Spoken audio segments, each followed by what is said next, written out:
बचाओ बचाओ, कोई मुझे इस शेर से बचाओ। अरे बाप रे बाप, मैं तो मर ही गया।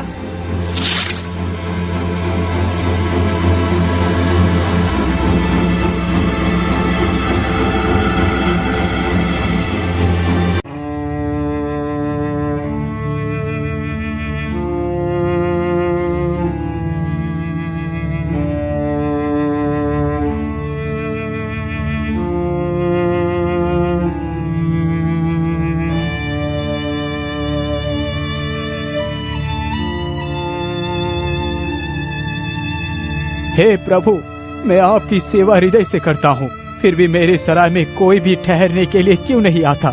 मैंने अपनी सारी पूंजी इस सराय में लगा दी है, लेकिन मेरी सराय तो खाली ही पड़ी रहती है। मालिक, आओ मालिक, मैं अभी जंगल की तरफ से देख कर आ रहा हूँ। एक व्यक्ति अपने सराय की तरफ भी आ रहा है। अरे वाह बिरजू, तूने बहुत अच्छी खबर सुनाई। अब तू जल्दी से सराय के बाहर जाकर खड़ा हो जा और जल्दी से उस मेहमान को सराय में लेकर आ। इतना सुनकर बिरजू सराय के बाहर जाकर खड़ा हो जाता है। सेठ का सराय एक ऐसे रास्ते पर था जिसके चारों तरफ सिर्फ और सिर्फ जंगल ही था, लेकिन यह जंगल का रास्ता शहर जाने के लिए बहुत कम समय लेता था। लेकिन जंगल में हिंसक पशुओं की वजह से कोई भी व्यक्ति इस रास्ते पर जाने के लिए कतराता था, जिसकी वजह से यह जंगल का रास्ता लगभग बंद ही हो गया था।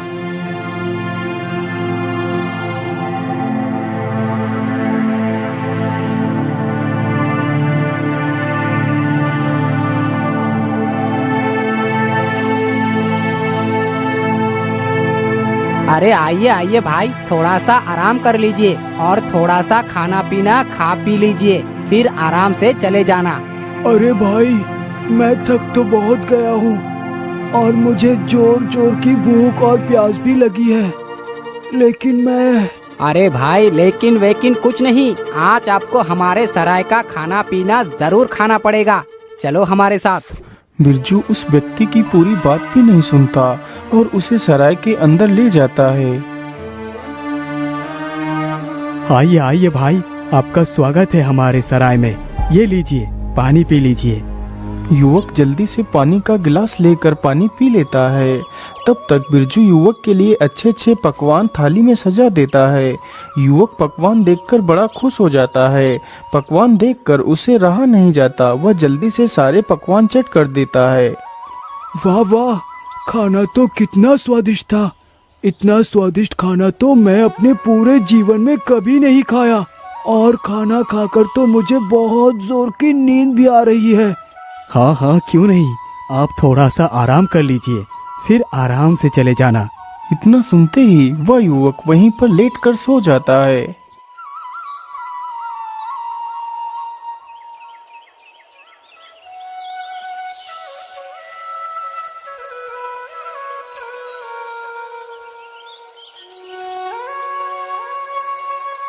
अच्छा सेठ जी, अब मैं चलता हूँ। आपने मेरी बहुत सेवा की है। यदि आप नहीं होते तो पता नहीं मेरा क्या होता। अरे भाई, तुम जा तो रहे हो, लेकिन हमारे सराय में रुकने और खाना खाने का किराया कौन देगा? सेठ के मुंह से यह बात सुनते ही युवक हैरान रह जाता है। लेकिन सेठ जी, मेरे पास तो पैसा है ही नहीं। मैंने तो बिरजू को कहा था कि मेरे पास पैसे नहीं है, लेकिन उन्होंने मेरी कोई बात नहीं सुनी और मुझे जबरदस्ती सराय के अंदर ले आए। अच्छा, कोई बात नहीं, तुम परेशान मत हो। यदि तुम्हारे पास पैसे नहीं है तो कोई बात नहीं, तुम यहाँ से जा सकते हो। सेठ जी, आप तो कितने महान हैं। मैंने अपने संपूर्ण जीवन में आपके जैसा महान पुरुष नहीं देखा। सेठ जी, आप चिंता न करिए, मैं शहर से जब वापस लौटूंगा तो आपके सारे पैसे चुका दूंगा। इतना कहकर वह व्यक्ति वहां से शहर की ओर चला जाता है।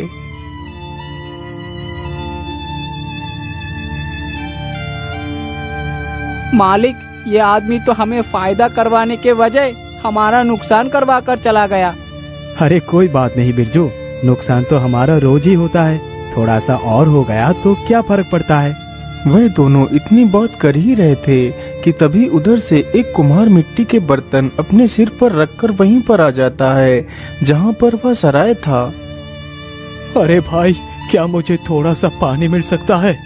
हाँ हाँ भाई, क्यों नहीं, आइए हमारे सराय के अंदर आइए।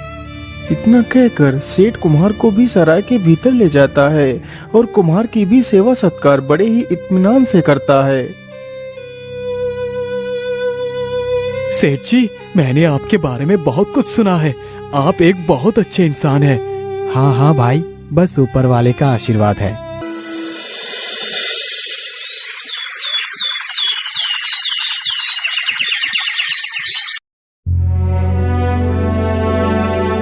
अच्छा सेठ जी, अब मैं चलता हूँ।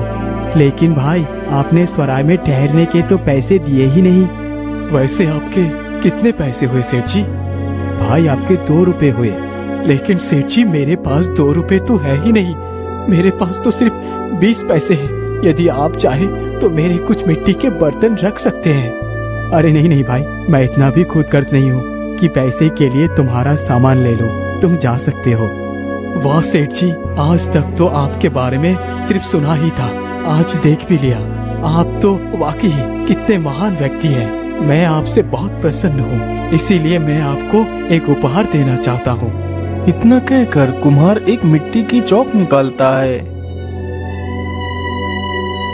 सेठ जी, आप ये चौक रख लीजिए। लेकिन भाई, मैं इस चौक का क्या करूँगा? सेठ जी, ये कोई साधारण चौक नहीं है।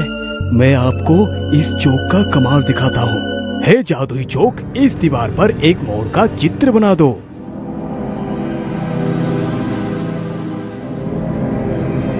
देखा सेठ जी, मेरा इस चौक का कमाल। अरे वाह, आपकी ये जादुई चौक तो कमाल की है। अरे सेठ जी, आपने अभी तक मेरा कमाल देखा कहाँ है?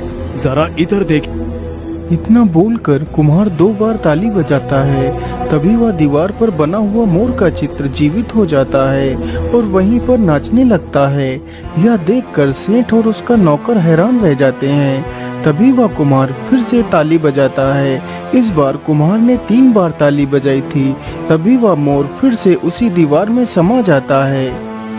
देखा सेठ जी, मेरा इस चौक का कमाल। हाँ हाँ भाई, आपकी ये चौक तो वाकई कितनी कमाल की है। सेठ जी, मैं आपको ये मोर उपहार में देता हूँ। आपके सराय में जो भी ठहरेगा, आप उसे इस मोर का नृत्य दिखाकर उसका मनोरंजन करवाया करना। लेकिन याद रखना, इस मोर का नृत्य तुम्हें कभी भी किसी एक व्यक्ति के सामने नहीं दिखाना है, नहीं तो ये मोर जीवित तो हो जाएगा लेकिन नृत्य नहीं कर पाएगा और इसकी तुरंत ही मृत्यु हो जाएगी। तुम्हें जब भी इसका नृत्य देखना हो तो एक व्यक्ति से अधिक व्यक्तियों के सामने ही इसका नृत्य देखना। जब तुम 2 बार ताली बजाओगे तो ये मोर जीवित होकर नृत्य करने लगेगा और जब तुम 3 बार ताली बजाओगे तो ये मोर वापस दीवार में समा जाएगा। इतना बोलकर कुम्हार अपने मिट्टी के बर्तनों को सिर पर रखता है और वहाँ से चला जाता है।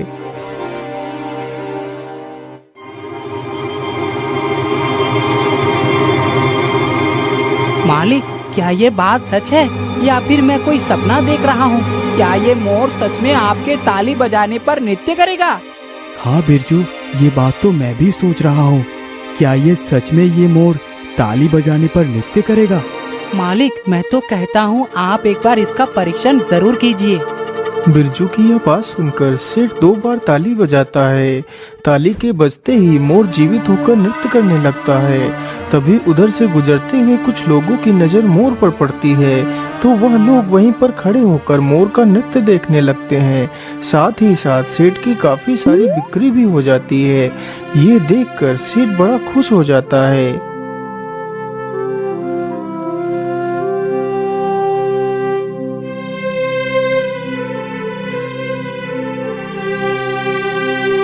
अरे भाई, हम लोग इधर से ही चलेंगे।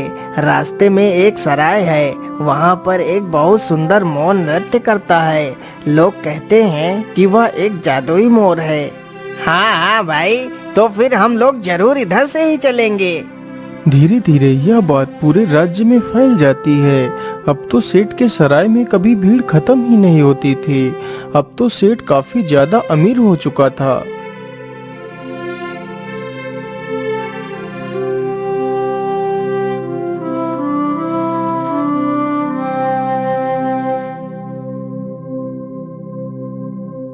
लेकिन ऐसा कैसे हो सकता है?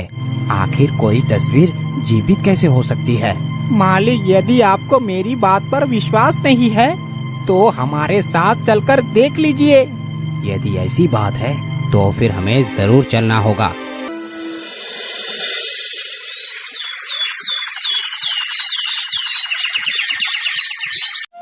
इतना सोचकर वह साहूकार अपने नौकर के साथ निकल पड़ता है।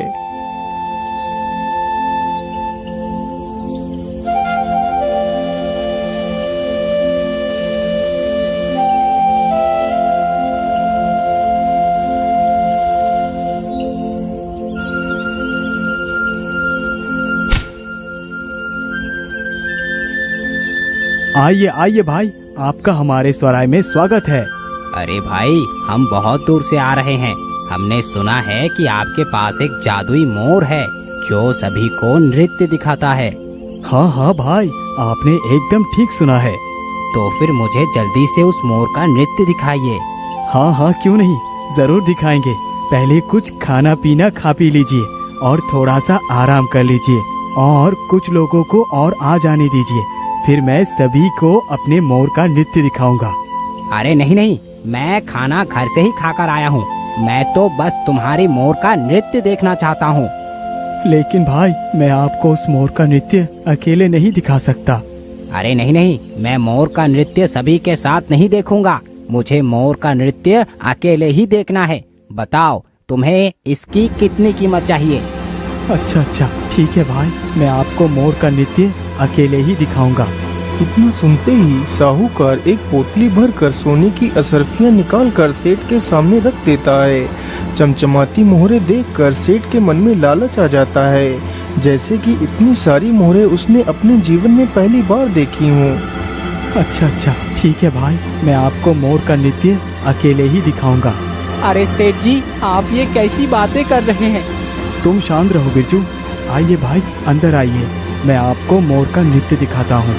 सेठ और साहूकार दोनों जल्दी से अंदर जाते हैं। सेठ जल्दी से 2 बार ताली बजाता है तो मोर जीवित होकर खड़ा हो जाता है। मोर नाचने की कोशिश करता है लेकिन नाच नहीं पाता और वहीं पर गिरकर अपना दम तोड़ देता है और वापस उसी दीवार में समा जाता है। यह देखकर साहूकार को बड़ा क्रोध आया। अरे ये क्या, ये मोर तो मर गया। यही है तुम्हारा मोर नृत्य? इतना बोलकर साहूकार अपने खजाने की पोटली ले लेता है और वहां से चला जाता है। यह सब देखकर सेठ की आंखें फटी की फटी रह जाती हैं। वह फिर से ताली बजाकर मोर को जीवित करने की कोशिश करता है लेकिन मोर जीवित नहीं होता। हे भगवान, ये मैंने क्या अनर्थ कर दिया। उस कुम्हार ने तो मुझे पहले ही कहा था कि किसी एक व्यक्ति के सामने कभी भी उस मोर का नृत्य मत दिखाना, लेकिन मैंने वही गलती कर दी। मैं लालच में आकर अंधा हो गया था। मैंने अपने ही हाथों अपने ही बर्बादी का निमंत्रण दे दिया। सेठ चुपचाप पड़े पड़े इतना सोच ही रहा था कि तभी उसके कानों में बांसुरी की आवाज जाती है। अरे, इतनी मधुर बांसुरी कौन बजा रहा है? सेठ जैसे ही बाहर देखता है तो वही कुम्हार बाहर खड़े होकर बांसुरी बजा रहा होता है। तभी वह तस्वीर वाला मोर बांसुरी की आवाज सुनकर फिर से जीवित हो जाता है और कुम्हार की बांसुरी की धुन सुनते सुनते उसके पीछे पीछे चला जाता है और कुछ दूर चलकर दोनों गायब हो जाते हैं। बेचारा सेठ दुखी मुख से उन्हें देखता रहता है।